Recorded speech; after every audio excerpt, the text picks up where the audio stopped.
2022 पासून केंद्र सरकारनं भरड धान्याला महत्त्व दिलं. राज्यातही भरड धान्यावरती आधारित वेगवेगळे उपक्रम झाले. त्यामुळं भरड धान्यावर आधारित खाद्यपदार्थ देखील तयार झाले. मग आपण ज्वारीच्या पोह्यापासून ते ज्वारीच्या कुरडईपर्यंत अनेक पदार्थ आता सध्या पाहतो आहोत. पण जगामध्ये पहिल्यांदा भरड धान्यापासून आईस्क्रीम बनवण्याचा दावा करतायत नितीन दिवटे आणि त्यांनी हे आईस्क्रीम पुण्यामध्ये आणलेलं आहे आता आणि त्याच्यावरती ग्राहकांच्या उड्या पडतायत ते आपण पाहतो आहोत. माझ्यावर नितीन दिवटे सर आहेत. सर काय कन्सेप्ट आहे? नमस्ते. हे कन्सेप्ट कधी सुरू झाली, कशी सुचली, कुणाला सुचली आणि कसं ते बाजारात आलं? काय होतं, आम्ही आमच्या शैक्षणिक जीवनातून आम्ही बाहेर येत असताना आम्हाला खूप वेळा अशी इच्छा होती की आम्ही काहीतरी सगळ्यांपेक्षा वेगळं करावं.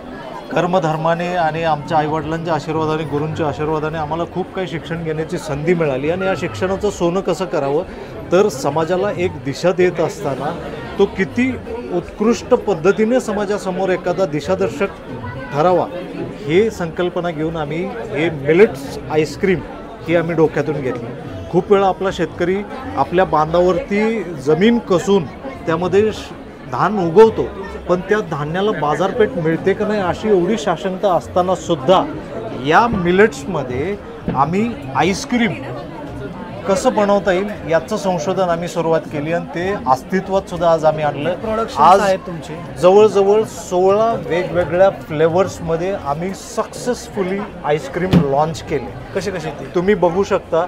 स्ट्रॉबेरी आहे, व्हॅनिला आहे, गोवा आहे, जामून आहे, म्हणजे सीताफळ आहे, खजूरचं पण आहे. हां, खजूर आपण आईस्क्रीम कधीच बघितलेलं नाही. फणस आईस्क्रीम आपण कधीच बघितलेलं नाही. शेंगदाण्याचं आईस्क्रीम आपण कधीच बनवलेलं नाही आहे, म्हणजे ऐकलेलं नाही आहे, पण ते आपण बनवतोय. चॉकलेट, फ्रूट पंच म्हणजे मिक्स फ्रूट, याचबरोबर वेगवेगळे वेफल्स असतील, मिलेट पिझ्झा असेल, वेगनमध्ये पण वेगन आईस्क्रीम्स म्हणून हे 100% आम्ही रिकमेंड करतोय.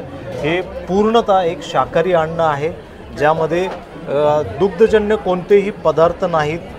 तसंच कॅलेस्ट्रॉल लेवलसुद्धा अगदी 0 कॅलेस्ट्रॉल लेवल आहे. म्हणजे याच्यामध्ये मूळ फळांचा गाभा आहे, मूळ फळांचा गाभा आणि भरडधान्य या दोन्हीचं मिश्रण त्याला आम्ही आईस्क्रीममध्ये रूपांतरित केलं.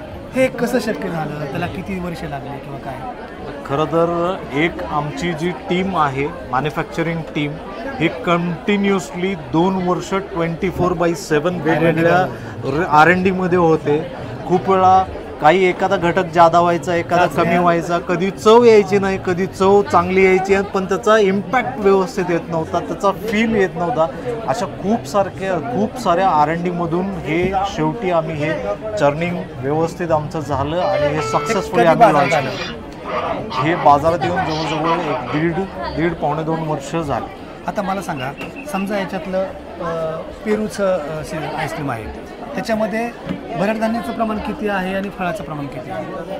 प्रत्येक आईस्क्रीममध्ये भरड धान्यांचं प्रमाण कमी जास्त पद्धतीनं आहे. कारण का आपण जसं बघतो की नाचणी असेल, रागी असेल, ह्या सगळ्या गोष्टी ज्या आहेत, बाजरा असेल, या प्रत्येकाची चव आणि त्यातली असणारी गुणसूत्र ही वेगवेगळी आहे.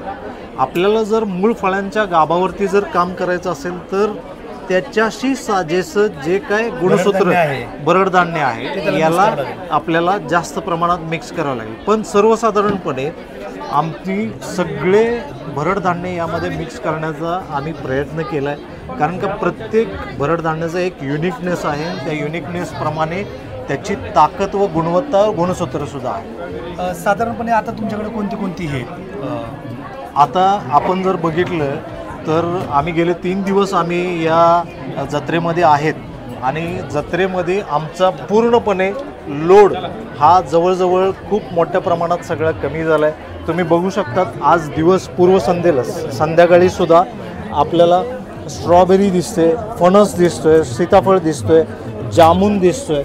ओके, आता हे जो जामून आहे, ह्या जामूनमध्ये ओमेगा 3 फॅटी ॲसिडसुद्धा आम्ही यामध्ये घालू शकतो.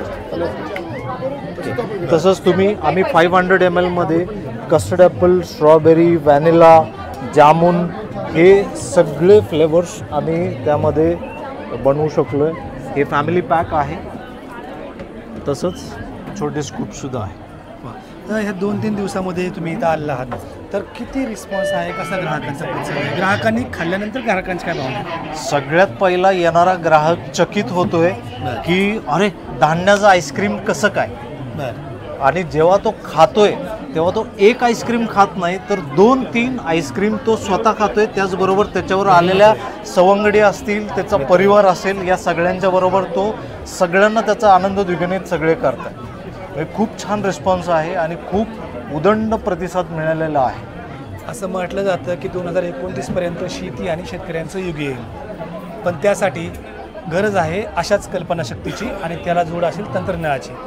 खरोखरच अशा प्रकारचं संशोधन झालं तर शेतकऱ्यांना शेती अधिक सहज शक्य होईल की जी परवडेबल आहे किंवा